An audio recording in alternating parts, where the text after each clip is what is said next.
right, everybody, welcome to another episode of The Blind View here on Rumble. And here is your host, Miss Rebecca Meadows. Hello, everybody. How is everybody on this exciting Wednesday evening? I just wanted to address something that we were talking about just before we went live. And my co host, Paul, mentioned the packing stuff because we heard a noise and he said it sounded like somebody popping the packing materials that you get when you get like a large Amazon package or whatever. And that made me think of something that I do want to talk about today. And that is all of the wasteful crap that we throw away that we are mailed in our mail, like these boxes that we get from Amazon and these other companies. They come with all this extra packing material, right? All this crap that all we do with it is throw it away. Or you know what I mean? Or it sits in a landfill or whatever. And I don't know, it just really irritates me. I wonder if there's a better way. Well, I actually do keep not a lot, not all of it, but I actually do keep quite a bit of it because you never know when you yourself might need it. You know, if you're packing a box to a loved one, or no matter how big or small, you might need it. So I do keep some of that stuff, or if someone needs it because they're moving or they're packing, you know, I will give that away because I do. If I've destroyed all the packing stuff by opening up the package, I'll toss it at that point. But a lot of it I do try to keep. Yeah, I do too, and it comes very handy around Christmas time, when you start sending stuff to people. Wait a second. I do not keep it. I like Becca said, I just throw it out. It's like I understand why it is there. It does need to be there because otherwise stuff would get broken. In transit. So I understand why it's there, but I do not keep it. I'm like, all right, let me get my stuff out of all these peanuts and bubbles, and let me just get my stuff and throw the rest away. Yeah, but that's why we have recycle. There's lots of stuff that goes into recycle, which is a good thing. Oh, that's what I'm saying. That's what I do. I put it in the recycle bin, but no, I mean, I think Becca brings up an interesting point. Like, how much of that do we recycle on a weekly basis? I don't know. A decent amount, I would say. A moderate amount at least. Well, I tell you what, the companies that make all that stuff, they ain't hurting by any means, I don't think.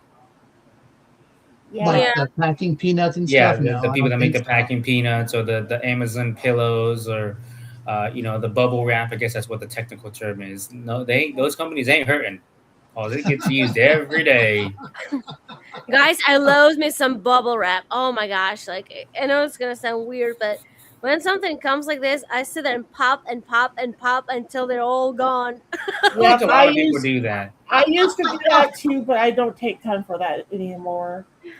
I love it. I have had people open up gifts I've sent them, and they will take the packing stuff that it came with, all the bubble wrap, and what they'll decide to do is they'll decide to send me a recording of them popping the bubble wrap for 5 minutes, and then they'll end it for 30 seconds, and then they'll go, and here's the last one. I'm like, okay.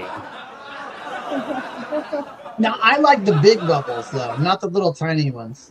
I would agree with that. If I'm going to pop them, I'm going to pop the big ones. That. Oh, yeah. The big ones are a lot funner. The ones I popped, they were loud. They were like a cap gun. I was like, oh, that's impressive. Okay, all right. So, guys, can I tell you what happened yesterday? Like a cap gun. That's so random. Anyway, go ahead. Okay, so our new dog, Paige, that I recently told you guys about, that we went and picked up, we rescued her from this, basically like a farm. She was living like out in the garage or something, and her owner died several months ago, and his adult son was supposed to be taking care of her, and there was like a neighbor that was like feeding her and stuff, but she wasn't getting very good care. So we went and rescued her because the son put an ad in the paper and stuff. I'm not sure where Tim found the ad, but so anyway, we scheduled an appointment to take her to the vet to get her looked at, right, and get her shots, make sure she's healthy. And yesterday morning was her appointment, so Tim got up and got her ready to go, and he said to me, he said, I'm really nervous. He said, what if they tell me I have to put her to sleep? And I looked at him and I kind of snickered and I said, why would they need to put her to sleep? This is just a regular checkup. It's not like she's bleeding profusely or has some kind of injury from a dog fight or it has cancer or is ailing in some way. She's perfectly fine. We just need to get her checked out because we just got her, right? And I want to get her shots. So he took her in, and then he called me up to tell me that after they examined her, they had some concerns about whether or not she may have cancer. And she had like all this white stuff in her vajayjay and like all over her feet and stuff. But what they did was they cleaned her up really good, and they once they got her cleaned up really good and stuff, they told us that they could do when Tim called me and told me about this, I was horrified because I thought, oh my God, are we going to have to put this dog down today? And we just had this conversation this morning and I laughed it off. This is terrible, right? And so, but they said that they could do like some kind of a scan of the dog's body part where all the infection was at to see if there was actually any cancer in there for $50. So that's what we paid for, right? And it was weird because I was on the phone with my son David, starting to tell him about what Tim had just told me on the phone, right? Starting to prepare David that we may have to put the dog down because David loves this dog, right? And I was on the phone with David, just starting to break the news to him when Tim beeped in again. And I said, David, let me call you back. Well, it was Tim calling to tell me the good news that they did the scan of her and it came back with no cancer. It's just a really bad infection. So they like cleaned her up really good and gave us some antibiotics. And we've given her like 2 or 3 doses of the antibiotics now. And she's really feeling better. Like she's more chipper and you know what I mean? And so I really feel like it's a good thing. You know what I mean? Well, I'm glad it was a positive ending because I know I recently went through losing an animal recently, and it's not a very great experience. Yeah, and some other news on the animal front. So do you guys remember Gus? I remember you mentioning him, last week. Yeah, you did. Gus, our new kitten. Mm-hmm. Well, he's been living in the guest room, and he's got quite a setup in there. He's got the guest bed and all that, but then he's got like a kitty cat tower that's as tall as I am, and I'm 6 feet tall, and it's got like 3 different kitty patios hanging off of it, and several other areas where he can do his kitty acrobatics and stuff. And it's got a like hanging from a chain. There's a ball with a bell in it, so if you jingle it, it gets his attention, or if he's playing, he can jingle it, whatever. And anyway, he has quite a room, but we've been trying to mostly keep him in there. But this weekend, kind of started when I was sitting at the table and I was hearing Fondly whining, and I was like, where is she at? And then I thought, well, it sounds like she's over in that part of the house, because there's the guest room door where the kitty's room is, and next to that is a bathroom, and across from that is the office where Paige's room is, right?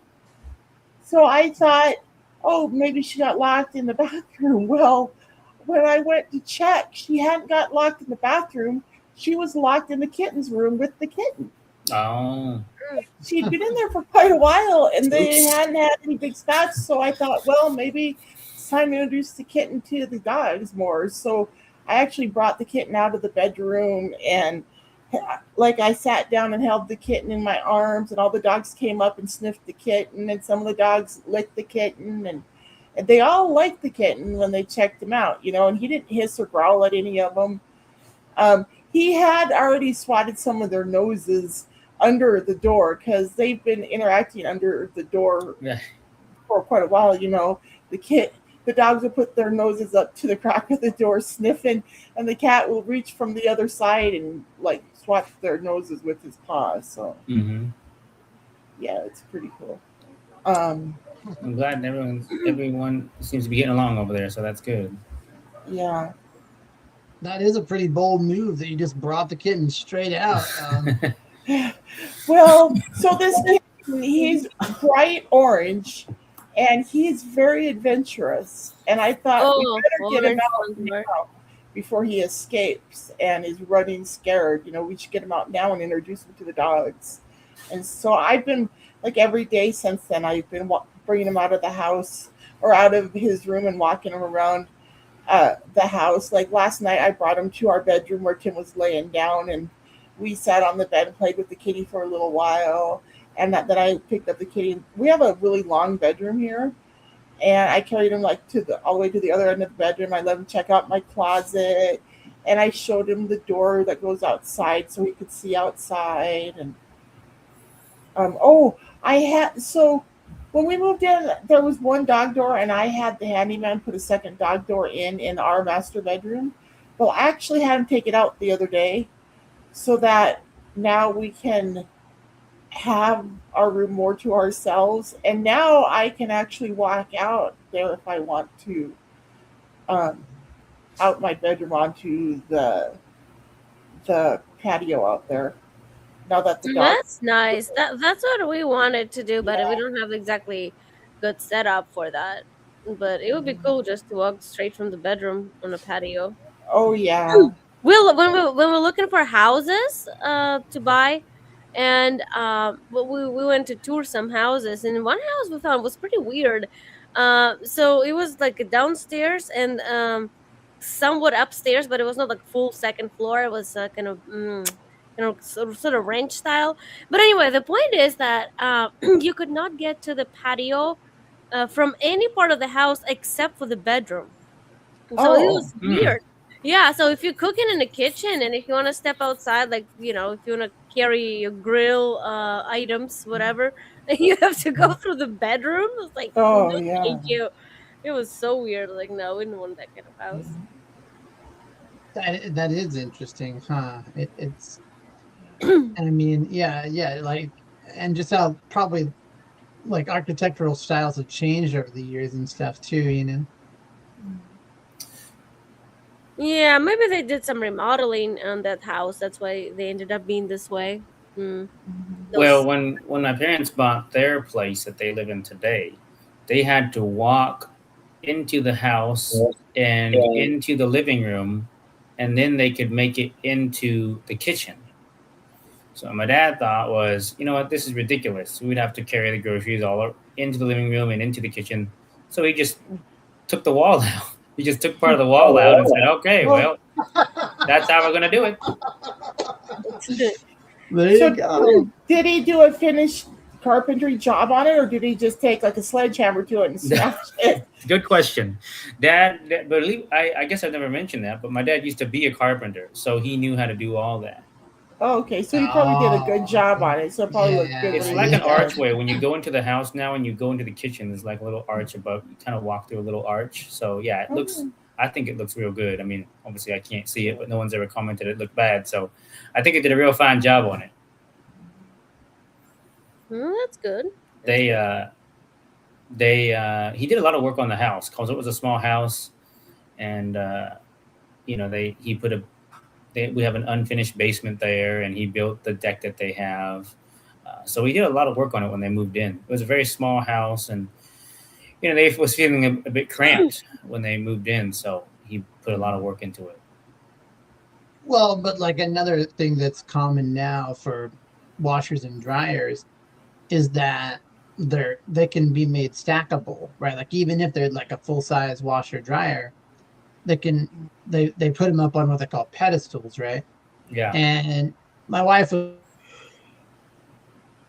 love that, but we just like our laundry room won't fit. You know what I mean? Like, because the shelves where you put like the laundry soap and all that are in the way. So it's like, oh well, can't do that with the design of this house. So. Yeah, that's true because we have one at our house. I think it sits side by side, and that's how I always seen them before. But my parents, I don't know if it doesn't matter. They have one now that's top and bottom, so it just stacked, and I don't know which one I prefer more. I think if it washes and it dries, then great. So, but Yeah. Yeah. Yeah. Yeah, well, Oh, ours are man. stackable too. Actually, when we bought this house, they were sitting side by side, but we decided to make more room in the laundry room so that we could put a litter box in there. oh yeah, So yeah, so when we stack them up, and yeah, it's very convenient. I'd say, yeah. Yeah. Well, do you guys want to do your topics? Who wants to? sure. I guess I can kind of begin. Yeah, Hmm. so I wanted to talk a little bit about music today, um, and I wanted to kind of get people's uh, tastes in music, if you will, because I'm interested to know. We've all lived life a little bit, some of us more than others on this show, but I'm interested to know how your music genres have changed over the years.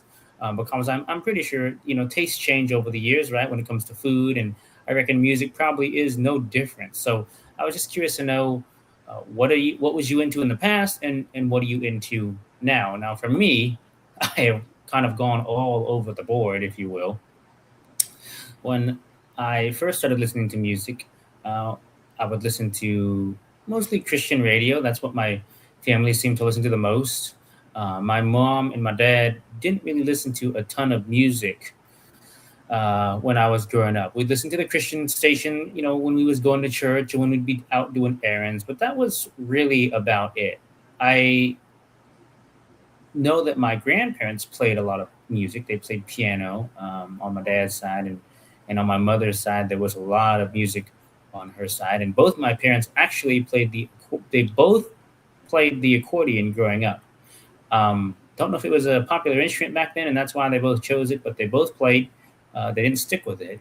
But yeah, I mostly listened to Christian music growing up, and then as I found the dials on the radio, that kind of changed a little bit, and so I was listening to the pop stuff, kind of the let's see what was on back then. Well, I guess maybe rock first. It was the Green Day, the Nickelback, the Fall Out Boy, that kind of music, and then it went to more the hip hop, the Akon, the T Pain. Some kids, if you don't know who Akon and T Pain are, you may want to give them a quick Google search. But it was, Oh, they should. They should. that was, and the Eminem was listening to some of that. DM. Oh wow! Later, I kind of switched neck, I got bored and started tuning into the rock scene. So there was bands that I loved, like Avenged Sevenfold. Some know that name, really liked them. I liked Linkin Park a lot. They're kind Oh of yeah, I like um, Linkin Park too. my favorite band when I was into rock was a band called Rise Against. Used to love them a lot. Oh, yeah. And so then I kind of went away from that again and went back to my pop roots, if you will. And Cake was a band that you used to like a lot. Don't know if some of y'all remember that name from the '90s. And actually, I was actually for a few years what people would call today a Swiftie. I know it was. Go ahead. We can play the ooh sound effect. Paul was a Exact. Swiftie. We can play that. All right. I Yes, it happened. I taught myself guitar, and I could play all her songs on my guitar. Wow. And I had, well, it didn't sound necessarily like that.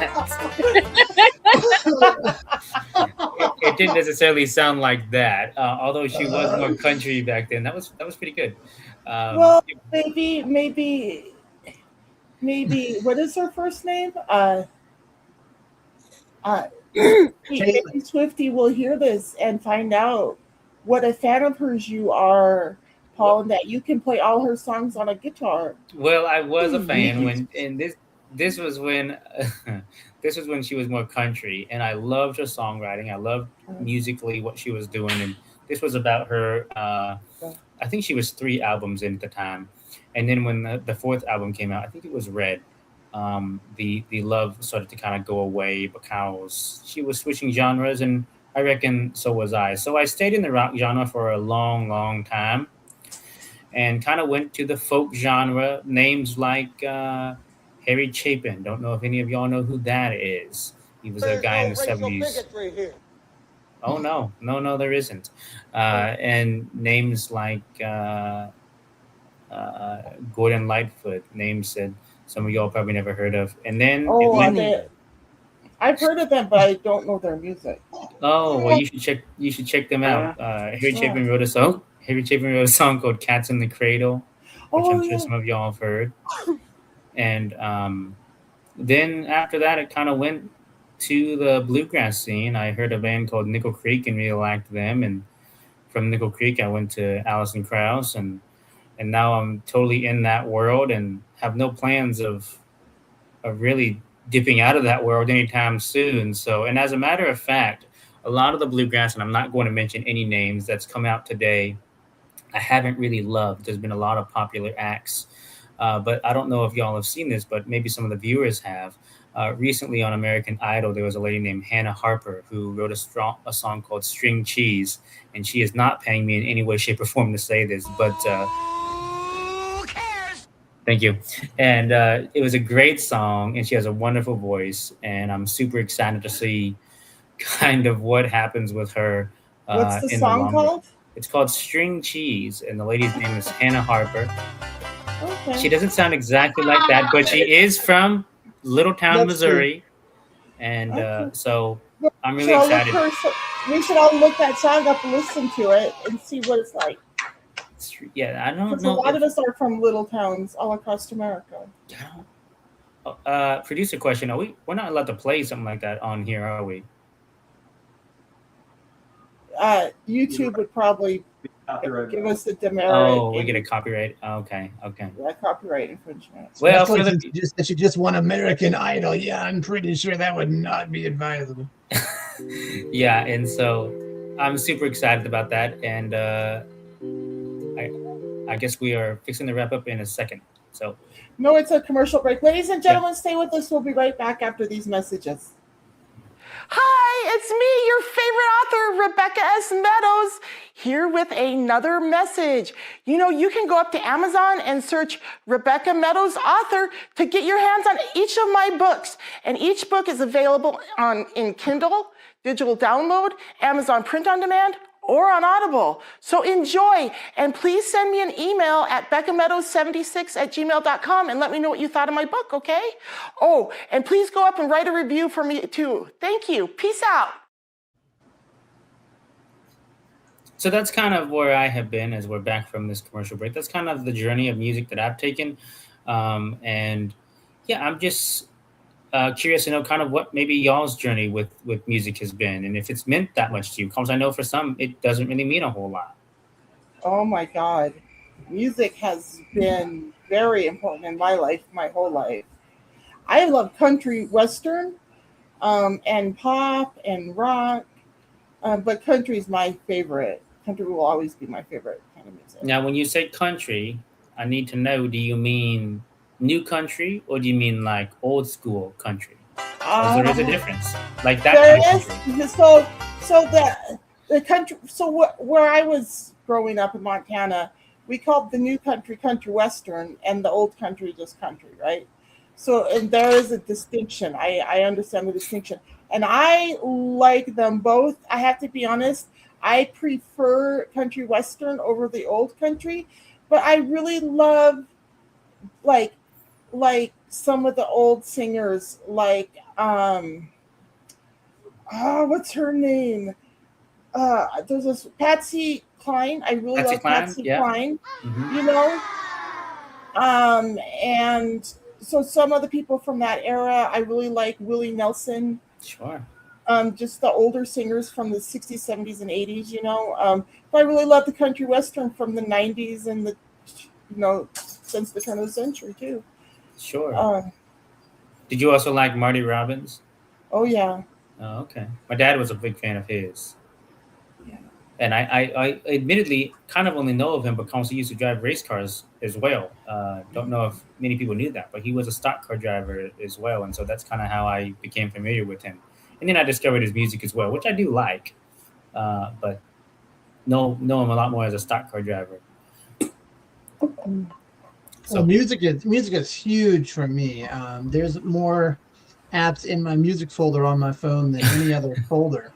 Music, and you can hear music in just about every room of my house, including sometimes even in the bathroom. I mean, it's just about every room, and yeah, my tastes have changed somewhat. I've broadened my tastes over the years. So it's just really funny that you mentioned this, Paul, because I was just watching a interview today involving the Smashing Pumpkins, who I never really cared for, even back in the day. yeah, But they're gonna do a tour of their Melancholy album. What was it called? Like Melancholy and Infinite Sadness or something like that. something of that nature. Yeah. Yeah, and they're gonna do a tour, and so they were talking with the drummer. But what I tell people is I literally can appreciate everybody from Mozart to Metallica, and I mean that sincerely. I am a classically trained pianist, so I literally can appreciate Mendelssohn and Tchaikovsky and Pachelbel and Franz Liszt and literally that era all the way up to like new metal and current metal and just everything in between. So music. I enjoy all kinds of music. But the one genre of music that I don't enjoy is like really meandering jazz. I have to have some kind of underlying structure. Some kind of discernible time signature, even if it's something in an odd meter, like a lot of what you'll hear from like Dream Theater or Liquid Tension Experiment. They do things in odd meter. Tool. Those are all rock bands for those who don't know. They are, yeah. They do some stuff in odd meter, but that's okay. But I just like for there to be some sort of discernible time signature. Yeah, so you don't really care for like. I also like music that uses interesting like percussive instruments. Though, like I think like authentic African music is cool. They use percussive instruments you don't hear a lot. And I like chromatic harmony. You don't hear people use a lot of chromatic harmony anymore, but I'm into that. So, have you guys ever heard powwow? The sound of a powwow? Like an actual powwow? Yeah, an actual powwow. Have you heard? Yeah, I think I have. Yeah, that's also very beautiful. Yeah, harmony is so fascinating to me. It's always been ever since I took choir when I was in elementary school. Harmony is such a fascinating thing because if you're just a smidge off the pitch, you can ruin it for everybody involved. And so it's so interesting to me. And I guess, Brandon, I would say, so you probably don't really like the jazz from New York, right? That's kind of the meandering one. That's the one you don't like very much. Yeah, it's like the real like highbrow jazz, like I'm gonna say it. I'm not a big Miles Davis fan. Yeah, that's right. How would you say that? I'm in New York. I love skull. Jazz Masters. I love the Jazz Masters. Like when I was still in Mesa. I mean, I haven't set my Alexa up here in Payson yet, but when I was in Mesa, I used to have like Alexa play Jazz Masters on Pandora all the time. That's a. I mean, I just like jazz that has some form to it. No, I understand that, but you guys are saying all these things. For me, it's like it's foreign language. Like I'm so out of it. Like I don't recognize any names, any bands or nothing. Because like I would call myself closed-minded when it comes to music. So what is your? So do you mean closed-minded, or it's not really? You don't really listen to music a lot. Both. I mean, I as I've been saying forever that after coming to the States, like living here for so long, like I say, one aspect I refuse to acculturate is music. And really, yeah, like I mean, I've never been crazy about Western music. I know right before I was born, like in the 80s, the Soviet folks, like they were so craving something, not allowed, which was, Western music, American music, English music. And it was so hard to get those vinyls, people were buying them on black markets. And it wow. Really? That's amazing. Yeah. yeah, you could not get your hands on things like different bands, to get Beatles vinyl. Were you guys able to get reading material from the States? Well, I don't know what you mean. Like, you mean books? Like magazines or books? Yeah, were you guys able to get Well, magazines if you're really from going to America, Playboy sometime, I heard, but I don't, I don't know. I mean, first for one thing, it was all in English, I assume. So I don't think people sought out too much yeah. literature. But music was something else. But again, for me, I grew up on like a Russian pop, Russian chanson, which is kind of a mixture of folk music and that we call prison music. Yeah, it sounds weird, but people who serve in prison, like they have their own jargon, their own thing. So yeah, I do like that kind of music. It's hard for Americans to understand what it is, but I never liked rock or jazz. I mean, I could, if jazz is playing quietly in the background, I can take it. It's fine. Maybe there are some good pieces I haven't been introduced to. But in general, yeah, in my house here, my husband sometimes plays country music, and some songs I do like. Okay, some I don't, but it's not something that I'm gonna when I'm by myself, I'm gonna put on my playlist and play it. No. So Yeah, and you would not have music in like multiple rooms of your house. That's just not really something you're into. No, I can. I mean, I have a good playlist that I've been collecting since I was in high school, and I have lots of, like, probably 95% of that music is in Russian, of various genres, various things, and there are some English songs and some Spanish songs. Yeah, but mainly it's in Russian. but I want to go back to the point where you said that it's something you refuse to incorporate into Culturate? your life. Yeah, I want to that's go for back to that sure. because that is something very interesting. Why do you not want that at all in your life? Well, it's not like I don't want to. I never found, at least to what I've been exposed to, what I heard. I never found. I think Paul, I talked to you about this before, maybe on a show, maybe outside of the show. But American music, you guys, like, even if the song is sad, it will not be in a minor key. Like, you don't have melancholic tune to it, and I don't like that. For us, even happy songs would be in a minor key, and you guys just, I don't like the harmonies. I should say I don't like Western harmonies, if it makes any sense. Okay, that does make sense. Okay, but is it something? So hang on a second. All that time when you wanted me to play live for the show, all that time, which we don't have to bring this up, you really didn't really like that kind of music. I feel betrayed. No, I again, feel like I so said, hurt.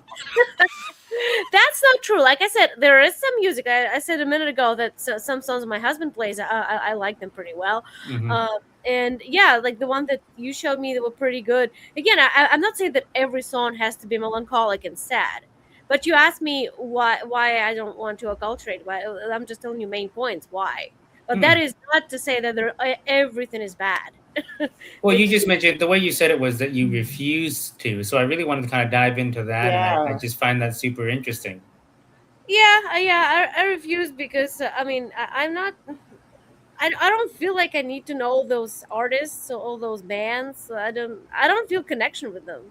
You So know? No, let I me can let me understand ask you that. let me ask you something. Are you up with current like Russian bands? Do you know, with internet radio Do and you stuff? listen Like, to Russian music then? Yeah, I do. Again, new ones, like modern ones, not so much. Mostly the ones that I grew up with. See, in a sense, though, Anya, it sounds like you and I are similar in this regard because I mentioned, hey, I'm into the bluegrass world of music, but I stick to what I know. I know I like it. There's been new stuff that's come out that's considered that genre, and Mhm. I don't like it.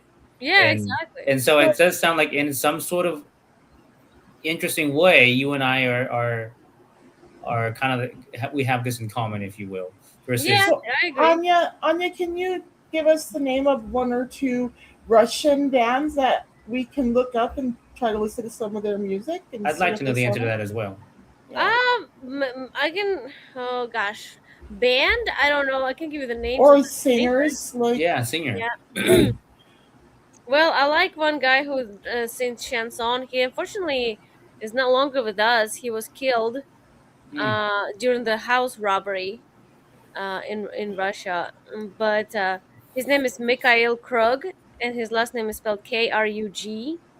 So if you put Mikhail, like you can even spell like Michael, YouTube would recognize it. And if you put Krug, Krug, Okay.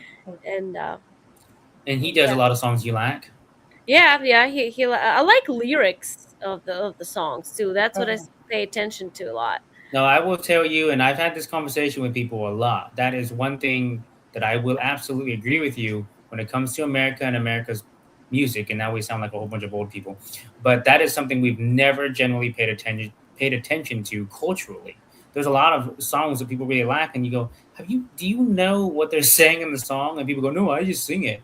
And so I'll give you that for sure. A lot of hits, if you hear a lot of them, we've never cared about lyrics a lot. And lyrics are so important to me, whether it's a visual lyric of a campfire and someone standing by, or if it's just a really great story or a really clever rhyme, those are just so important to me. So, I got to tell you, Anya, I think that your perspective is so interesting, and I do Well, mean. thank you.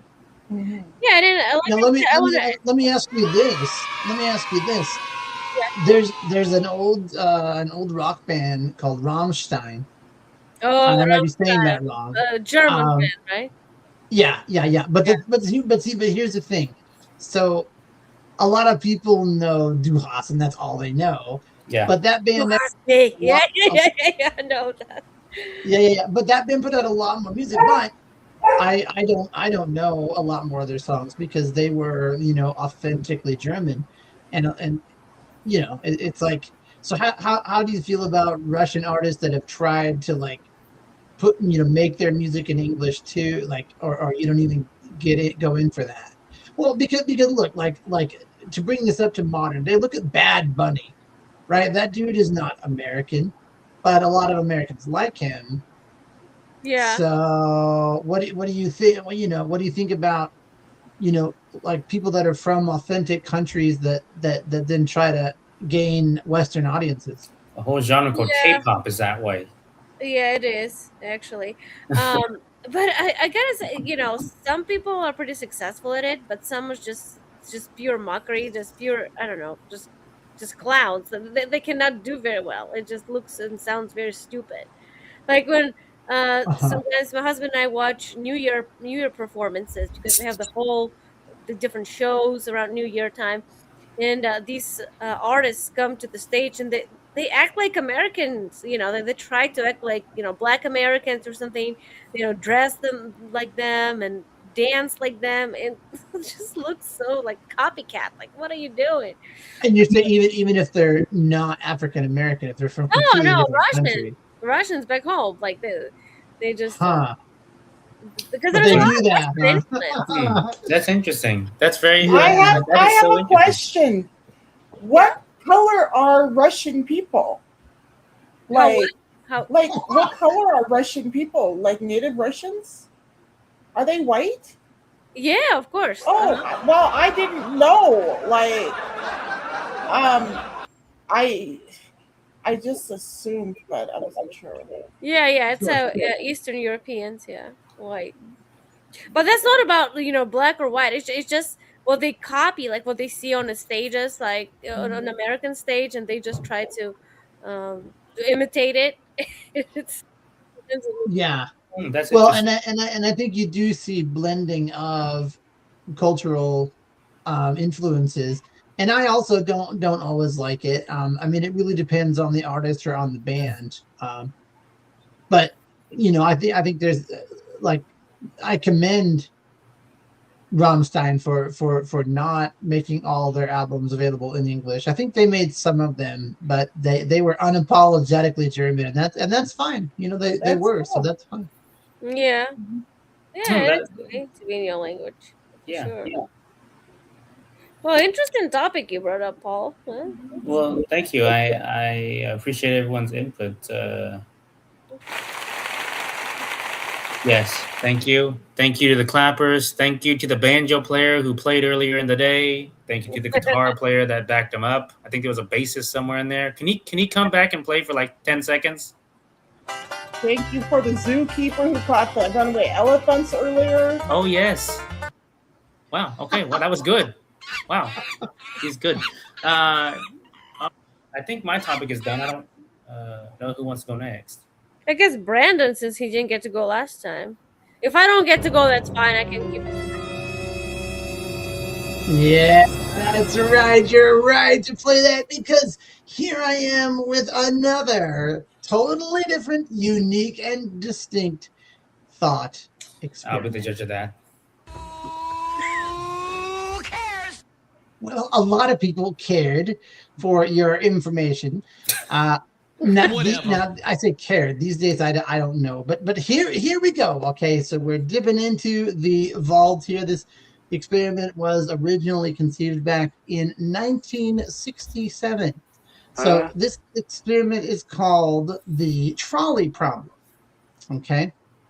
Now, here is what we're asked to consider. Now, there's two scenarios here. So you, in the first scenario, are standing beside a railroad track. Now, on this railroad track, well, there's two of them actually. So on the left one, there are 5 people tied to that track. And an enormous, mammoth, heavy iron train is thundering down the track. Now, you, fortunate you have access to a lever. And if you pull the lever, you can save those 5 people. But on the right track, there is one person, and they will unfortunately have to die.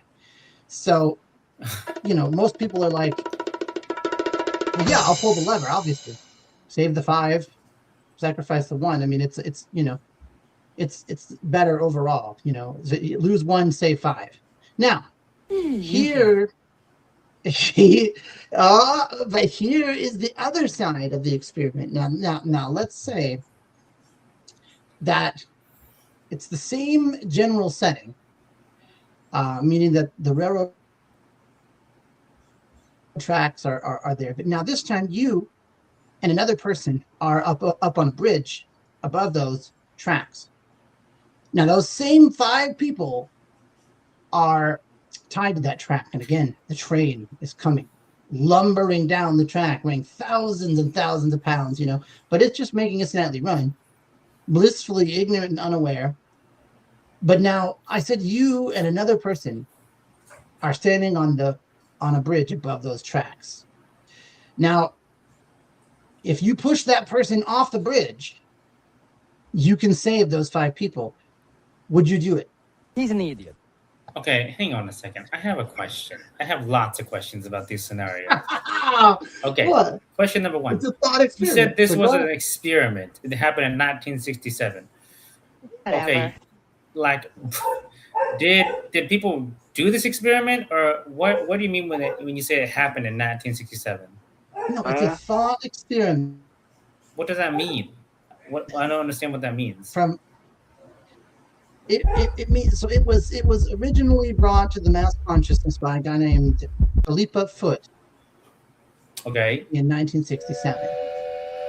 And Train's that's coming. good. See, would you push the guy? No, Why would not? I could never push You a would- person in You front of would a not push train the or guy. off a See, a lot of bridge. people agree with you, Becca. A lot of people agree with you. Now, hang on a second. Is this guy someone? Dare you? Is this guy someone you like, or is it just someone passing by? And you Yeah, just don't have if to be- he's a lawyer, I guess I could probably push him. Wait a second. Hang on a second. Haven't you had Depends what lawyers? his line of work is. Yeah, there's so many parts to it. Like, it's hard to. Oh, see, Anya agrees. If it's a lawyer. But see, Wait a second. Becca hits on an interesting point, though. See, and a lot of people agree with Becca. I know, right? You have to make a choice. Would you or would you Can I not? just Now, she jump said off no. and then everyone And- else is saved? I mean, you have to think. Okay, if the person is Donald Trump, and then I have, Nancy Pelosi and Elizabeth Warren, and Oh, yeah, Wow. it depends on who the 5 And, people are who are tied Alexandra to the tracks, too. Ocasio-Cortez and Apollonos. Fuck yeah! I mean, they can die. I mean, I would my not push anybody. Wow. I mean, I put it in this situation. I don't know what I would do. I think it's kind of like, what do you do if you're driving a truck down the interstate and you're going down a hill, and what do you tell the person next to you who's in the passenger seat? You know, someone asked a truck driver this, when you're driving down the road, you're driving down this hill, and there's a guy whose Volkswagen broke down, and he's working on his car on the road trying to change his tire, and you got no brakes. Okay, what do you do then? I mean, it's the same thing. Like, I don't know. And this experiment, the point of this experiment, I won't make you guys conjecture a lot.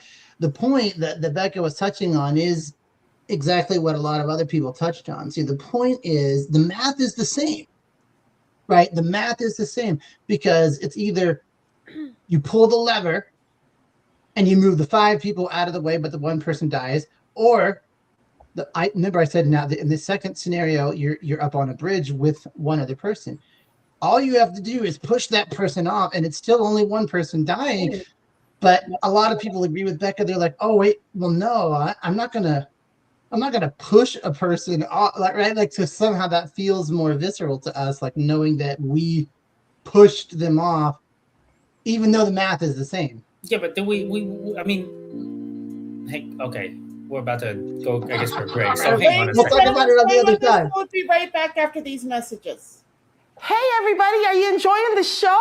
Are you enjoying the books? Are you enjoying everything we're doing here at Blue Butterfly Enterprises? If so, go up to bluebutterflyenterprises.com and check out our store and buy some of our memorabilia. Wouldn't it be cool to have a Becca's World hat or t-shirt or coffee mug or a bumper sticker for your car? I'm going to get one for my car when I get a car that I can drive. Now, if I'm on this bridge and I have my friend hanging out with me, and I see that 5 people could die if I don't push my friend off, my friend might feel guilty, or I might feel guilty. But at the same time, how do we know? We don't know if those 5 people would have all survived if Daniel gets pushed up. I'm not trying to use my little brother's name as a person I want to push off the bridge. I'm not saying that. I just thought of a name. But we don't know if all 5 are going to be able to be saved. We're assuming so. We think so. We technically don't know. I know Daniel will be dead if I push him off. I know. But in this thought experiment, you would say it's built into the experiment that if you push the person off, their mass is great enough that you would save the 5 people. And it doesn't matter. It doesn't matter if you person or if you don't. See, the experiment is ambiguous about that. Well, then I would. Who cares? I would say I ain't doing it. Sorry. But would you? But would you pull the lever in the other scenario? You know what? I don't know. In the other scenario, I don't know what I would do. Pull the lever? I don't know. I don't want to downgrade your topic, Brandon, by no means, but that reminds me of a game, Marry, Fuck, or Kill. You know? Why do you play that? How do you play What is it called? Well, it's a fun game you do at the parties, you know, like when a group of people gets together, and then usually it's more fun when you have lots of mutual acquaintances and you're drinking. Like, marry, fuck, and kill. So you say, okay, I'm gonna give you 3 names. Let's say I'm gonna say, just do random. Okay, I'm gonna give you friend Maria, Becca, and I don't know, George. So everybody knows, and then you have to decide, or not George, maybe Diana. So they're all same sex, and then you have to the person has to choose, like, you know, who would you marry, who would you fuck, and who would you kill. And it gets pretty fun. I have to say, Brandon, if you say that you would kill Becca, you might not be invited to the podcast again. Okay? He's an idiot. So can you like select famous people or people? Yeah, you could. I think it's more fun because I've heard of the game too, and I think it's more fun when you play with people everybody knows. Yes, exactly. And it can get really juicy if they're actually in the room. Or not even in the room. It's just somebody you know you can name somebody pretty disgusting or something like, okay, what do you do? Or you give them all like bad choices and you have to. Oh yeah, no, we yeah, it's a version of Yeah. who would you do, and Yeah, you have exactly. two That's what it terrible reminds me of. choices. You have two terrible choices, you got to choose which one. Yeah, Anyway, And that's kind of what this thought experiment hinges on, and then why would you or would you not? Yeah, I guess I just like stuff like that, guys, because I'm into like the Twilight Zone and the Outer Limits, and I don't like just boring, mundane, oh, let's do laundry, oh, let's pay the water bill, oh, let's pay the insurance. That's boring. That's so mundane and average and ordinary and basic. And give me something I can actually think about or go out and experience. Like I don't. well, but interesting thing about all these wood, I think I don't want to get too deep here, but I just want to say that a lot of times what people think they would versus what What they they actually do when they're placed in those circumstances Yeah. is an entirely different Yeah. story. That's Yeah. something to be mindful of too. yeah, no, Those- that is true. Well, because like for instance, I'll tell you, there was a lady, and I can't remember her name now. I could look her back up though, but she built on this experiment though, except she put it in the context of abortion, and that was really interesting. Okay, do you gotta bring it there? Do people gotta bring it there? I mean, She brought it there in like 70 something. And just the way that she broke it down, like the way she constructed her experience, like, that's interesting. I hadn't thought that deep. That's interesting.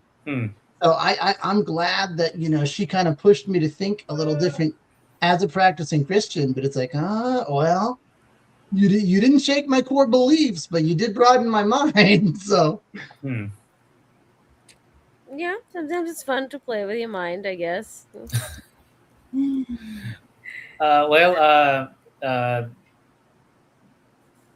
that was an interesting topic, but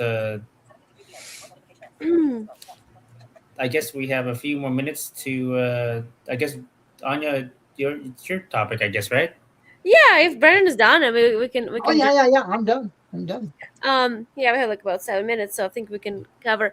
I kind of thought about this topic because I see a lot of posts on Facebook from different blind people, different groups. They're talking about, pretty much raging about situations when sighted people grabbed them when they were walking, or they were receiving unsolicited help in some way, shape, or form. So now, just gonna ask you guys, like, how do you feel? When people offer you assistance, what kind of assistance do you expect?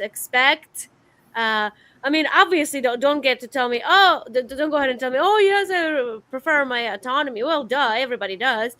Everybody who approaches should be respectful and blah, blah, blah. But is there anything in particular, like, do you have any personal rules about that? And, like, how do you feel about this whole help situation?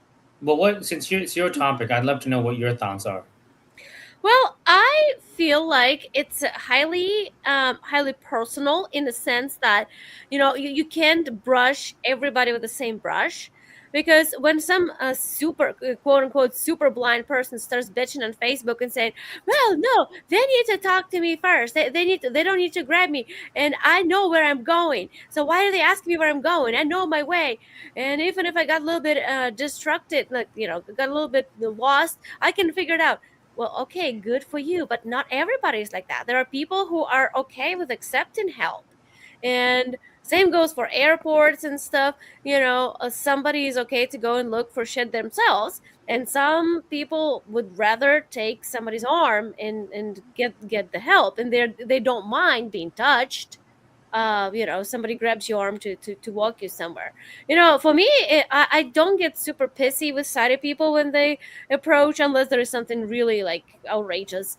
But if we're talking about normal situation, and if somebody comes and say, okay, are you looking for like sidewalk, or are you looking for crossing the street? Like, yeah, I'm not gonna say no, none of your business. I know what I'm doing.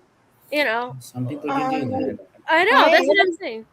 I just wish sighted people would stop and look at our body language and the situation that we're in, and before they just grab us, because like there are times when I really need help, and when I really need help, I stop and I'm like wringing my hands and I'm looking around and I'm listening, trying to find help, right? And it seems like when I really need help, I can't find help. But when I'm like constantly walking down the sidewalk, swinging my cane with a good arc, I'm walking straight, I'm going somewhere, and stuff like that, and they just reach out and grab you. Yeah, I'm laughing because I do know what you mean. Because yeah, and they reach out to grab you to help you when you don't look like you need help, and it's clear if they would just look at your body language, you're like confidently walking forward with your cane, going somewhere. But so it drives me crazy, and that's happened to me plenty over the years where a sighted person will grab me when I'm walking confidently, and it really drives me crazy all the times where I've been standing around needing help, and I can see people walking by, but I can't figure out how to approach them without being rude or startling them, right? So I'm just looking for someone to notice that I need help, and it really drives me crazy. And then I start walking up to people to ask for help even, and they turn away from me. So it's like it's one extreme or the other, it seems like to me. I do think that generally is the case.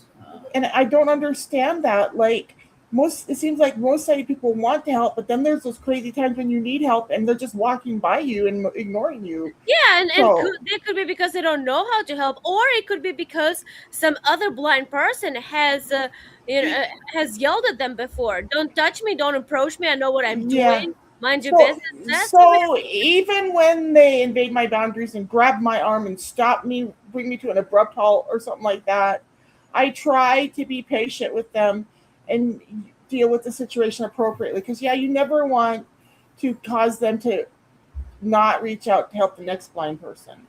Yeah, no, I agree with that. Yeah, I completely agree, Becca. And I'll just point out that the national president of the National Federation of the Blind wrote an entire speech about this topic. Oh, he did? Called "On the Nature of Independence." Yeah, it's a good one. So Mark Riccobono did? So, yeah, no. Or was it his predecessor? Who? Dr. Jernigan. Oh, how does one listen to that? It sounds very interesting. Oh, it's available for free. NFB site. Is that on the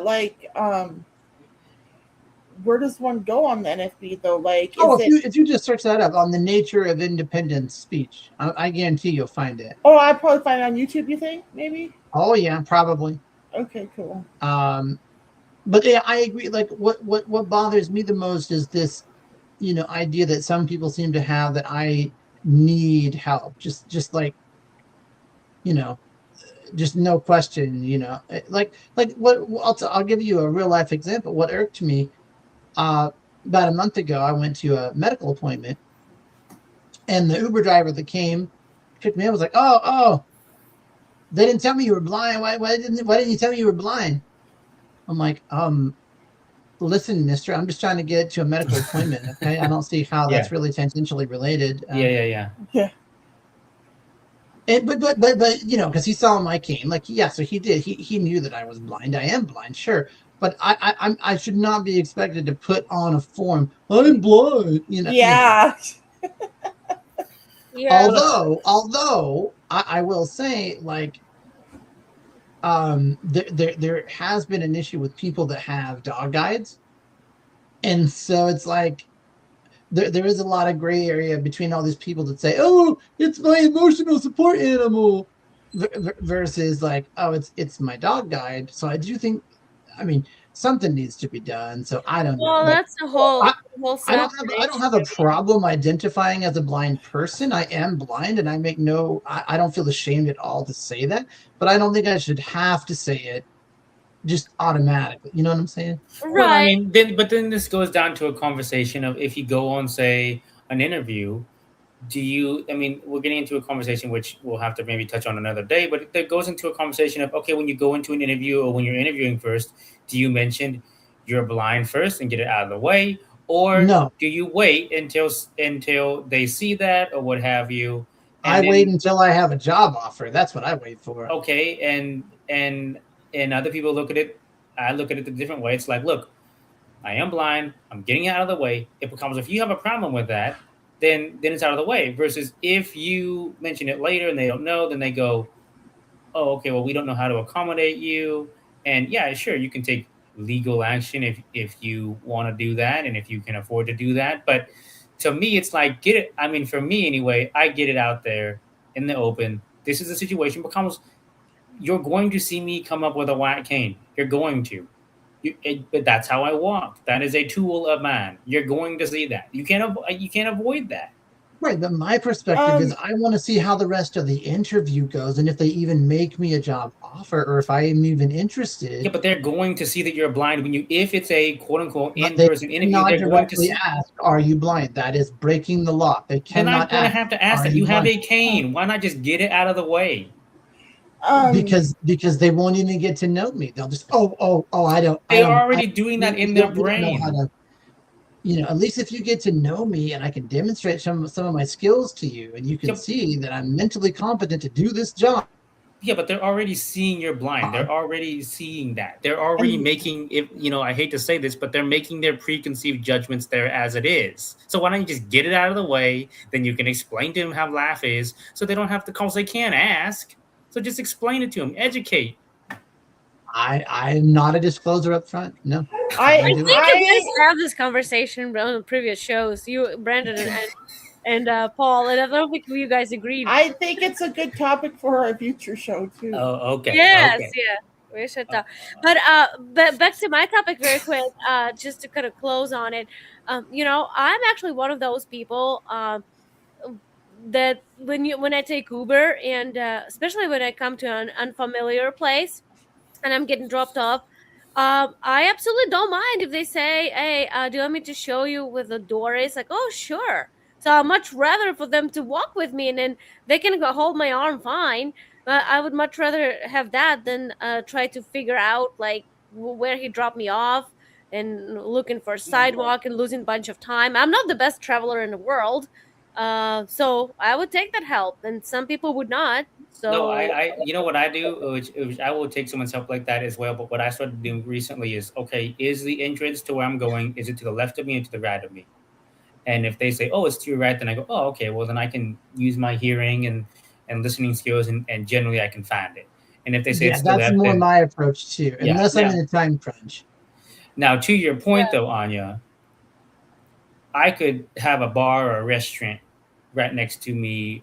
Okay, I'll give you an example. When I used to live at a different place, a lot of people would ask me, and I didn't have a mobility training or anything like that in the area, but a lot of people would ask me, why do you waste your money spending $8 to go a few blocks away to get something to eat at the local diner or at the local bar? And I would go, well, I don't know how to get there. And they would say, well, it's only a couple blocks away. Now, my perspective on that was, and still is, if I don't know how to get there, I'm generally not going to try to because I've been lost before. I know what it's like to be lost. I can get myself out of that situation, but if I don't have to be lost, why be lost? It takes up a lot of time. My time is too valuable. Well, see, but I would say, like, I would walk there if the weather was nice and stuff. Now, if it's pouring down rain or it's snowing, but if you don't know where to go, if you don't know like where it is at all, like maybe you just have the address, you can take walking directions. But if you don't know where it is at all, it's 3 blocks north of you, and it's just you just know it's 3 blocks north of you. Yeah, you could travel 3 blocks north and find it, but I'm not going. You wouldn't do that. I would. My time's too valuable. Yeah, I gotta eat, man. I'm hungry. Okay, I gotta eat. So my time's too valuable for that. Obviously, you did not go to any of the NFB centers, Paul. No, I didn't. No, I didn't. And I don't want to. At the NFB training centers, they would have helped you with that. They would send you. They just give you address and send you. Well, of course, not at random. Like you. They would teach you first how to do it, but yeah, you'd be able to do that. Correct, right. And I have been to centers where I did have to take trains, and I wanted to go to different places, and they coordinated all that. But no, if I don't know like where the exact place is, I'm not going to try to make my way there to walk it. I'm just not But gonna- if even if you don't know, like if you know the rough area, like you don't need to know like to a millimeter, like to the centimeter Sure. where it is, right? But if you know general vicinity, you still would not go. like I said, I've been lost plenty of times in my life, and I've always found a way to get out of it. But if I can get there in 5 minutes via Lyft and it costs me $8, or I could spend 15, 20, potentially 30 minutes if I'm really lost and make a wrong turn, and then people think I'm an idiot because I don't know where I'm going and I need help. No, I'm not doing that. I'm taking 10 minutes to get there and get in the door and get my food. Yeah, for me it's situational because I have had training, but I also have issue with patience. I'm not a particular patient person. And I think that's where my issue is I'm not patient. I'm just not. I'm not. I am. I'm very Speaking patient. We of- have AI now, and Well, Speaking, ahead. Speaking of patience and blindness, yeah, that's the hardest thing with being blind as someone who used to be sighted, right? Like the fact that everything takes so much longer and so much more work and so much more focus and concentration, right? cooking. I remember when I was going through my blind immersion training and I was wearing my sleep shade and we went to the NFB convention. Oh, I don't think I've ever been so frustrated that whole week because there were so many blind people there and I was always lost. And whenever I was in a crowd of people, I couldn't get anywhere because there was like I always felt like I was boxed in. You know what I mean? Like bumper cars. Becca, I would hate that too. I would hate Yeah. that. I would leave. Yeah. Because I am not. Yeah. What did I pay $400 for a ticket, and then whatever I have to pay to get into the convention? What did I pay that for? To be lost? No. But Oh, you well, know you what? You know what? I Wait. fundamentally disagree with both of you. No, I would But- go and I would make new friends and I would explore and I would have a great time. But Okay, you I guys was know more what? on Brandon's side on that one. I mean, I get the patience issue and all that, but convention My- is different. My first convention with the sleep shade on was so frustrating, but I went back to the convention again when I wasn't with the school so I could go without a sleep shade. And to be perfectly honest, I found that my vision is pretty much worthless in that kind of situation. You know what I mean? Because I really the only thing that was helping me when I didn't have the sleep shade on was the fact that I could see light. You know, so it would give me direction of where Well, to go. The thing is that I will say, and I know we have to wrap this up, but the thing is, what I will say about any situation, blind or sighted, is proper preparation prevents poor performance. So if you don't prepare, whether that's looking at a map, and you get lost, whatever, that a lot, some of that, not all of it, but some of that is on you. And so if I don't prepare, if I'm going to a convention and I'm not looking at a hotel map or looking at anything like that, that's on me if I don't prep. But no, I wouldn't go to that. I know, Brandon, I think you said you've been to conventions before, and I think, Anya, have you been to a convention before? Oh, many times. Yeah. And so, I think that to y'all, I say good for you. But I as a person who would probably go by myself, I'm not interested in doing that and being lost half the time. I'm just not. Well, let me Sorry. tell you, Paul. I know we're finishing up. Just a last closing thought on my topic. At this, I'll tell you guys. When you go to a convention, and they do have lots of volunteers. So I hate getting lost too, and then you have to give yourself plenty of time to beat the elevator crowds and try to figure out your way. But there are volunteers, and there are many of them. And then they come, they see that you're looking lost, and they come to, hey, what are you looking for? I say, I'm looking for Salon A. Where is it at? Like, okay, let me take you there. Oh, sure. I hear some people say, oh, just tell me directions. So like, fuck that. If you want to take me, I'm gonna go. Like, No, I'd be okay if saying. I would say just give me directions because I got stuff to do. So no, I would say let's go. do you guys know one really good thing about convention? Huh. Is the opportunity to make meet new people, make friends. So Gino and I met Anya and Robert at an NFB convention several years ago. You sure Okay, did. but does it make a difference though? And I'm going to talk about the elephant in the room. And Brandon, maybe you can allude to this. But I mean, and I don't know. But I'm assuming it does. And I don't know if you and Robert hung out together during that convention. But does it make a difference if you know you can call someone and there's someone that you know around versus if you was going there and you had no one around that you knew? I mean, doesn't that make a difference? I have been at conventions when I had to be on my own. Like now, when I go with my husband, we go together almost everywhere. So it's a lot easier. We're just cruising through, Sure. avoiding crowds, going around people, making it fast.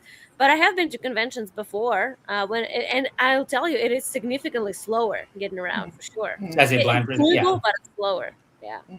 I mean, I understand. Right, but I mean, I commend you, and I myself did not have anyone to rely on. And it's like I just don't mind the adventure of that. Like I don't like to be lost either. But it's like I'm not gonna not go somewhere. I'm just not that way. Like if I want to go somewhere, I'm gonna go. Like whether I do or don't have someone to help me out or not, I'm not gonna let my blindness stop me. Yeah, but I mean, go ahead. I'm really into traveling independently with my cane and going anywhere. But the most frustrating place I go when I travel independently is to NFB conventions because they are like I travel 7 days a week, be fine flying to other cities or taking the bus to other cities or whatever, you know what I mean? And getting out with my cane and traveling totally independently, right?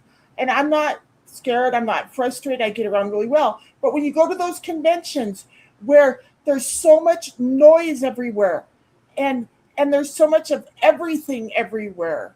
Like, Okay, I have a question. I have one question and then I promise we'll wrap this up. We've been saying that for the last 35 minutes. But here's my question. Okay, What? so say you go to a new place, and this is because I look at convention like, no offense to y'all who have been involved in it, I'm not interested in going to a NFB or ACB convention at this time. Some people just don't like conventions, right? I'm not. But if it was, say, something I was interested in, maybe I'll just use an example. I'll just pull it out of thin air. Maybe I want to go to this really amazing banjo camp where someone is playing the banjo. I know that sounds really specific. I've just made that up. And maybe I go, I'm not really sure if I want to go to that or not. And I go, well, I ain't gonna know no one if I go. But maybe I'll go, maybe I won't. Some people, some of y'all might say, go. Other people might go, well, I don't know if I'm going to, what I'll need help with, how easy it's going to be for me to get around. And so they might say they don't want to go because they don't want to be, they're necessarily afraid, but I can understand people, and I would understand this if someone goes, I don't really want to go because there's going to be 50 other people there who are trying to get the same thing, and they're not going to be able to do one-on-one with me. So, I don't really know if I'd want to go to that. Now, to y'all's point, this person could lose out on making friends at this particular specific item. Yeah. But to another point, they could go, well, you're not really, there's differing opinions on that. So, no, I admit that it's harder as a blind person. I mean, obviously, I don't have sight. So obviously, I lost 20% of the ability that a totally, quote, able-bodied, unquote, person has. Sure, I admit that. But I guess my question is... I'm just so doggedly determined. It's like, no, I want to, if I want to be there, I'm going to be there. But I guess what I'm saying is we're talking about this in blindness-specific areas. We're talking about blindness-specific in terms of convention. My question would be is, I guess, like, okay, well, you can make friends in other places besides convention. But then secondly is, if you're in a place where it's all sighted people, and maybe most of them, if not all, haven't been around someone who's blind, do you react to that the same way? I would be much less likely to go by myself if I knew there's only sighted people at the event, for sure. But okay, Becca, what's your opinion? What's the question? So if you're going to an event Mm-hmm. and it's sighted people, you're going to be the only blind person there. Oh yeah, I've done that a lot. What's the question then? Yeah, that was the question. Is that something you would go to? Maybe you're spending a Oh. week at a place. Let me tell you guys, until I joined the NFB in 2014, I was always the only blind person everywhere I went. And so, and it was very lonely. I'm more confident now when I travel with my cane. So I like traveling by myself now because people see my smiling face and they see that I'm walking confidently. Sure. So they interact with me on a different level than they used to. And I think that's it, Becca. Yeah. you know what I mean? I do And agree. I agree with that there is a confidence level that you have to be a part of. But I also understand if a blind person, and I'm not saying I'm in this camp, but I could understand in my specific example. Yeah. I'm not spending a whole bunch of money, to be lost, or I'm not going to spend a whole bunch of money to not get maybe the one-on-one set, to Right. get that experience that someone who can see would get. So I only bring that up because that's a place where there'd be a lot of people, just like a convention, and you would be the oddball. And would you be okay with going by yourself? And some would, and I guess some would not. So Right. Well, I Anyway. apologize, guys, but we're already more than 15 minutes late, and I really have to go. So, I mean, okay. Thank you for joining us, ladies and gentlemen. All right, everybody. Thank you, everybody, for your participation.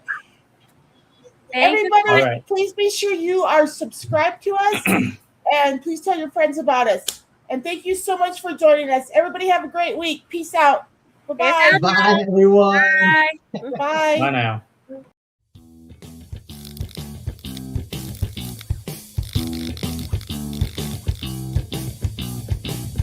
Thank you for watching Becca's World.